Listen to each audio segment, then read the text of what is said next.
Is Vinícius really on his way out of Real Madrid? Florentino Pérez has made a massive call, and the reasons why will shock you. Jürgen Klopp is set for a comeback. But where is he heading? Liverpool have their sights on the new Salah. But are they ready to splash the cash again? Yamal and Bayern. So what's the real story linking the wonderkid with the German giants? All that and loads more in today's episode. If this video hits 350 likes, I'll sit down straight away and start working on the next one. Let's jump into the latest transfer rumors. Florentino Pérez, by all accounts, has made his final call on Vinícius's future. The verdict is in, the Brazilian will be transfer listed and shipped off to Saudi Arabia, where a life-changing offer awaits him. The situation exploded during new contract talks. Vinícius is demanding to be the highest-paid player in the entire Madrid squad. But that's not all. He is also insisting Mbappe's signing-on bonus be mirrored in his contract, the very bonus that was all over the European press. The Brazilian sees it as Kylian's backdoor salary and is demanding his own cut. Pérez never wanted to ignite a salary war in his dressing room. Giving players bonuses for success is one thing. Creating a toxic environment is another. Then this demand from Vinícius lands like a bombshell. A demand that is bizarre, to say the least. Within the club, it only inflamed an already tense situation. The result, according to the media? Pérez has made his choice. It's simpler to cut the Brazilian loose than to constantly battle his ego and his drama. And there's another dagger. Vinícius's value has collapsed this past season. His market price has nosedived from 200 million euros to 170. It's still a fortune, yes, but a 30 million drop is a massive alarm bell. The longer Real Madrid stalls, the less money they'll ever see for him. The club knows the score. The time to sell is now, while the market is still hot. Madrid's game plan is crystal clear. The cash from his sale will be funneled directly into reinforcing the attack. The target? Erling Haaland. Rumors are swirling that the Norwegian's motivation has stalled at Manchester City. The word is, he needs a hard reset and a new club could provide that spark. Barcelona was mentioned initially, but who could take that seriously? The Catalans are buried in debt with no room to move on wages. Real Madrid is another world. A club with the financial muscle and sheer ambition to make a transfer of this magnitude happen. On paper, the picture is almost perfect. Mbappe owning the left wing, Haaland a predator in the center, the attack looks absolutely lethal. The theory circulating in the Spanish media is simple. Madrid knew, long before Mbappe put pen to paper, that Vinícius's days were numbered. They would both be vying for the same space on the left, and keeping them both was never a long-term plan. Signing the Frenchman was a calculated move for a future in which Vinícius was always going to be the one to leave. And let's be honest, the Brazilian brings more problems than solutions. His talent is undeniable, but the non-stop conflicts with rivals, referees, and fans make him an incredibly volatile asset. You know, to my viewers who aren't subscribed, you're my volatile asset too. Your talent for finding videos is clear from the view count, but this constant uncertainty, are you coming back or are you gone, it makes our relationship a cliffhanger. Let's make it a rock-solid partnership. Hit subscribe and I guarantee there will be no wars with referees or rivals on this channel. Every top club knows the truth. You cannot safely build a long-term project around a player that unstable. For Pérez, the conclusion is inescapable. Sell now, reinvest in Haaland or another goal scorer, and build an attack without the constant threat of scandal. The writing is on the wall, and we're seeing it now. That 30 million euro plunge in market value is no accident. It's a warning sign that Real Madrid must act decisively before his price crashes through the floor. Vinícius, no matter how gifted, is no longer viewed as the foundation of this club's future, and that is why Madrid has decided to end this saga, offload the Brazilian before this festers into the next media storm, and go all in on Haaland. For Real Madrid, it is a far more stable future than enduring Vinícius's next round of demands and waiting for him to invent the club's next crisis out of nothing. Lamine Yamal is already Barcelona's future, and one of the biggest talents in world football today. But few people know how close he came to never making his debut in the famous blue and garnet shirt. He could have been snapped up by another giant, Bayern Munich. The story began back in February 2022. A Bayern delegation consisting of Hassan Salihamidzic and Marco Nepe flew to Catalonia. Officially, they were there for Gavi, whom they were actively trying to lure to the Bundesliga. But while scouting one talent, they noticed another, a very young Lamine Yamal. And according to information from Christian Falk, he made such a strong impression that the Munich club decided to try and sign the youngster from Barca before it was too late. They wanted to speak to his agent, who at the time was Ivan de la Peña, and even scheduled a meeting. But just before that meeting, Yamal suddenly changed his representative. Jorge Mendes entered the scene, and that was it. The player's value was immediately set at 5 million euros, despite Yamal not even having played for the first team.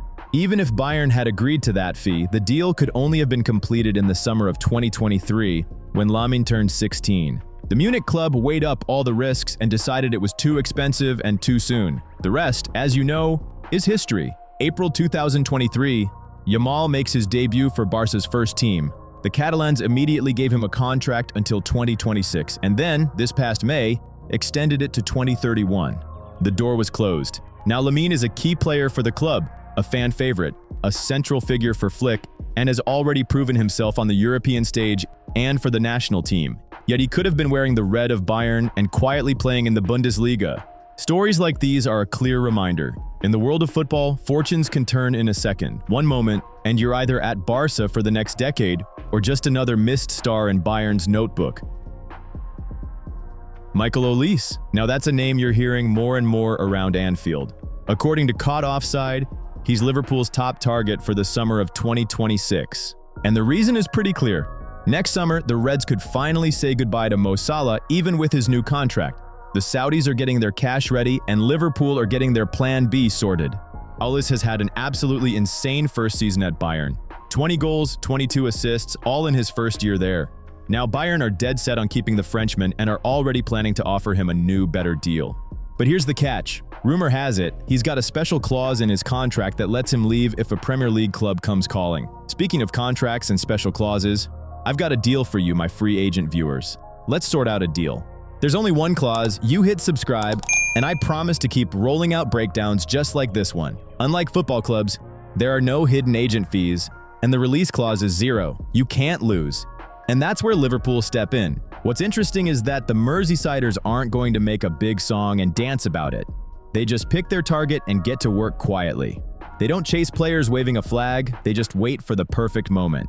And right now, all eyes are on Olise. They don't just see him as a new winger, but as Salah's direct replacement.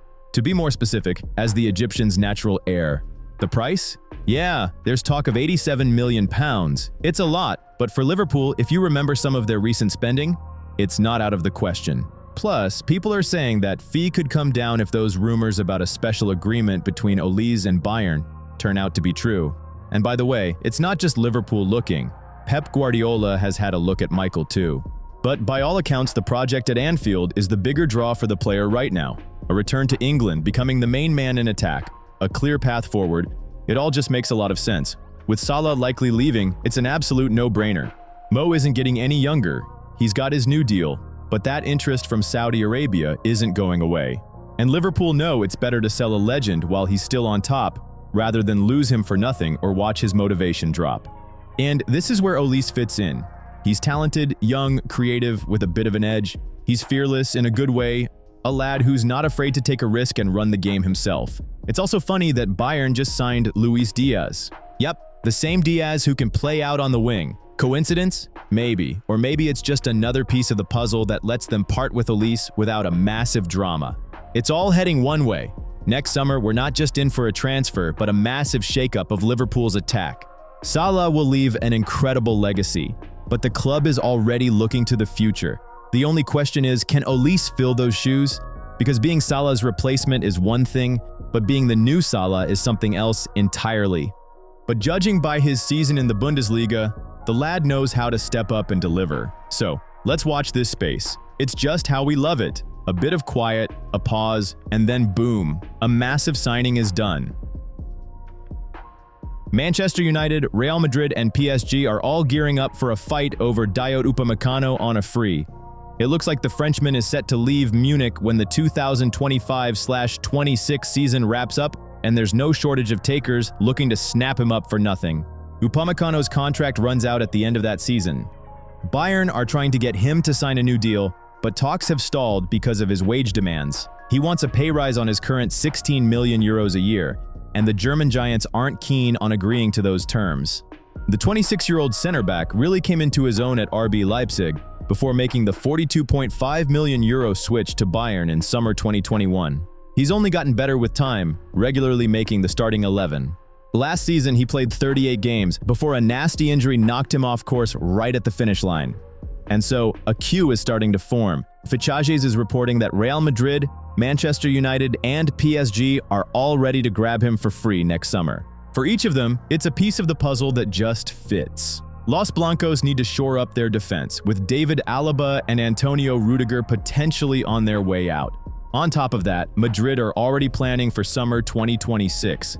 They've pinpointed a few top free agents, and Diot heads up that list. Florentino Pérez has got his top scout, Uni Calafat, on the case. The president has asked for his top recommendations. Real Madrid are known for being smart in the free transfer market, and word is the groundwork for a deal is already being laid. PSG have a long-standing habit of signing top French talent. They need a seasoned center half, and Upamecano is a perfect match.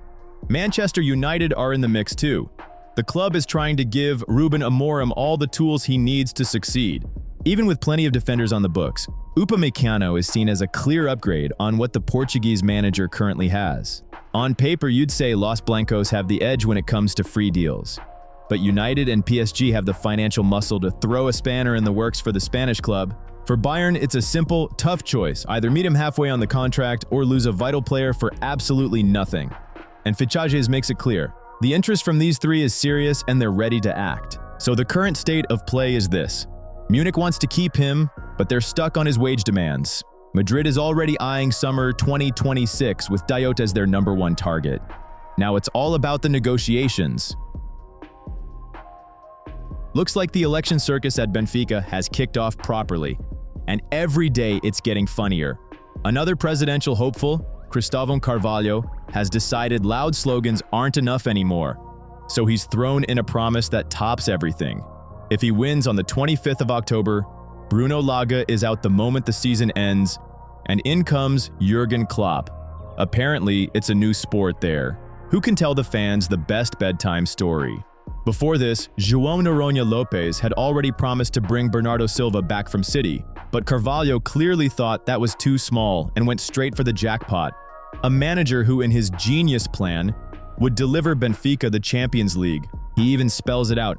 I want a world-class coach, one who's lifted the trophy before and will want to lift it again with Benfica.